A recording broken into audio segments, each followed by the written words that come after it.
Hello guys, welcome back to Nisha's world channel. Nisha's world ചാനലിലേക്ക് എല്ലാ കൂട്ടുകാർക്കും സ്വാഗതം.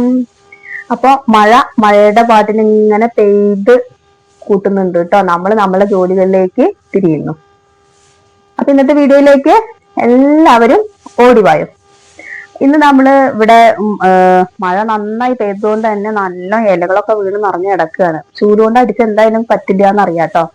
അപ്പൊ നമ്മള് പുതിയൊരു ഐഡിയ കണ്ടെത്തി. ബ്രഷ് ഉപയോഗിച്ചുകൊണ്ട് അടിച്ചു വരണം. അപ്പൊ നല്ല ക്ലീനായി കിട്ടുന്നുണ്ട്, ഒരു പ്രയാസം ഇല്ല കേട്ടാ. അപ്പൊ ബ്രഷ് കൊണ്ട് ആദ്യമായിട്ട് അടിച്ചു വരട്ടെ. ഞാന് എന്താ ചെയ്യാ, ഉണങ്ങി കഴിഞ്ഞിട്ടുണ്ടെങ്കിൽ ചൂല് കൊണ്ട് അടിച്ചു വരും, അങ്ങനെ എന്തെങ്കിലും ചെയ്യുന്നല്ലാതെ നമ്മളുടെ പറമ്പിൽ അടിച്ചു വരുന്ന ആ ചൂല് കൊണ്ട് നോക്കി, പക്ഷെ അത് പറ്റുന്നില്ല. ഈ ബ്രഷ് കൊണ്ട് കുഴപ്പമില്ല, അടിപൊളിയായിട്ട് പറ്റുന്നുണ്ട്. അപ്പൊ എന്തൊക്കെയുണ്ട് കൂട്ടിയ വിശേഷങ്ങളൊക്കെ? സുഖം തന്നെയല്ലേ? എല്ലാവരും സുഖമായിട്ട് സന്തോഷത്തോടെ ഓണത്തെ വരവേൽക്കാനായിട്ട് റെഡി ആയിട്ട് ഓണക്കോടികളൊക്കെ എടുത്ത് ഇരിക്കുകയാണെന്ന് വിചാരിച്ചു കൊണ്ട് ഇന്നത്തെ വീഡിയോ തുടങ്ങിയാലോ. അങ്ങനെ നല്ല മഴ തിമിർത്ത് പെയ്യാണ്. ഇപ്പൊ കുറച്ച് ആശ്വാസം ഉണ്ട് കേട്ടോ. അപ്പൊ കുറച്ച് നേരത്തേക്ക് ഒരു വെളിച്ചം കാണുന്നുണ്ട്. അപ്പൊ എന്തായാലും ഇവിടെ കൊണ്ടാണ്ട് അടിച്ച് ക്ലീൻ ആക്കാൻ തന്നെ തീരുമാനിച്ചു. അല്ല മഴ മാറിയിട്ട് അടിച്ചു വരാൻ നിന്നുണ്ടെങ്കിൽ ഇവിടെ ആകെ കച്ചറായിട്ട് കിടക്കും. അപ്പോ അതൊക്കെ ഒന്ന് കാണുമ്പോ എന്തോ ഒരു ബുദ്ധിമുട്ട്. ഏതായാലും വെറുതെ ഇരിക്കുകയല്ലേ, അപ്പൊ അടിച്ചു വരാന്ന് വിചാരിച്ചു. അപ്പൊ ഈ ഭാഗം ഒക്കെ അടിച്ചു കഴിഞ്ഞു. പിന്നെ ആ എൻട്രൻസിന്റെ ആ ഭാഗങ്ങളൊക്കെ ഒന്ന് അടിച്ച് ക്ലീൻ ആക്കി കഴിഞ്ഞു. ഇനി ഇവിടെ തുടയ്ക്കാനുണ്ട്, ഉമ്മാളം തുടയ്ക്കാനുണ്ട്. അപ്പൊ ഞാൻ ബ്രഷൊക്കെ എടുത്ത് ഇവിടെയൊക്കെ ഒന്ന് അടിച്ചൊരു കഴിഞ്ഞപ്പോ ആ ബ്രഷൊക്കെ ഒന്ന് കഴുകി വെക്കുക കേട്ടോ.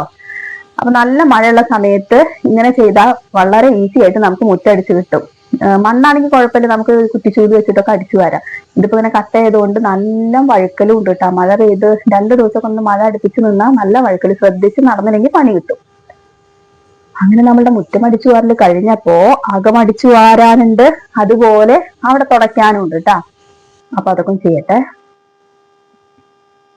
ഞാന് മോപ്പ് ഒന്ന് കഴുകി ബക്കറ്റിൽ വെള്ളമൊക്കെ എടുത്തിട്ട് വരട്ടെ കേട്ടാ. അപ്പൊ എന്താണ് എല്ലാവരും വിശേഷങ്ങളൊക്കെ? സുഖം തന്നെയല്ലേ? അപ്പൊ നമ്മുടെ വീഡിയോ കാണുമ്പോൾ ഒന്ന് ലൈക്ക് ചെയ്യാനും ഷെയർ ചെയ്യാനും സബ്സ്ക്രൈബ് ചെയ്യാനും മറക്കരുത്. നിങ്ങളുടെ വിലയേറിയ അഭിപ്രായങ്ങളെല്ലാം കമന്റുകളായിട്ട് രേഖപ്പെടുത്തുക കേട്ടോ. അങ്ങനെ ഇവിടേക്ക് ഒന്ന് തുടച്ച് കഴിഞ്ഞു. ഇനി ഉമ്മാറത്ത് ഇങ്ങനെ വെള്ളം വീഴുമ്പോഴേ അവിടേക്ക് തന്നെ ചളി തെറിക്കാനില്ല, പക്ഷെ നമ്മൾ ചവിട്ടി കയറുന്നതൊക്കെ ആയിട്ടുള്ള ചളികളുണ്ട്. അപ്പൊ അതൊക്കെ ഒന്ന് തുടച്ച് ക്ലീൻ ആക്കട്ടെ. ഇന്നലെ ഞാൻ കഴുകിയിട്ടതാണ്, എന്നാലും മഴ പെയ്താല് ഇങ്ങനെയൊക്കെ തന്നെയാണ്. നല്ല മഴയാണ് കേട്ടോ, നല്ല വെള്ളമുള്ള മഴ. അതുകൊണ്ട് മഴ പെയ്യാൻ തുടങ്ങിയാൽ പിന്നെ ഒരു രക്ഷയില്ല, പുറത്തിറങ്ങാൻ പറ്റാത്ത മഴയാണ്. ഈ ഓണം എങ്ങനെ ഇരിക്കുന്നുള്ളത് അറിയില്ല, അത്തം ഇങ്ങനെയൊക്കെയാണ്. അപ്പൊ പൂക്കളം ഇട്ടിട്ടൊന്നുമില്ല, എന്നാലും തിരുവോണത്തിന്റെ അന്നൊക്കെ ഒന്ന് ഇടണം എന്ന് വിചാരിക്കുന്നു. വലിയൊരു പൂക്കളം ഒരുക്കാന്ന് വിചാരിക്കുന്നുണ്ട്. അങ്ങനെ തുടക്കൽ കഴിഞ്ഞു. ഞാൻ ഇനി അതൊക്കെ ഒന്ന് കഴുകി ക്ലീൻ ചെയ്യട്ടെ. ഉമ്മാറൊക്കെ ഒന്ന് തുടച്ചു. Okay, bye. ഇന്ന് ഇത്രേ ഉള്ളൂ ട്ടാ.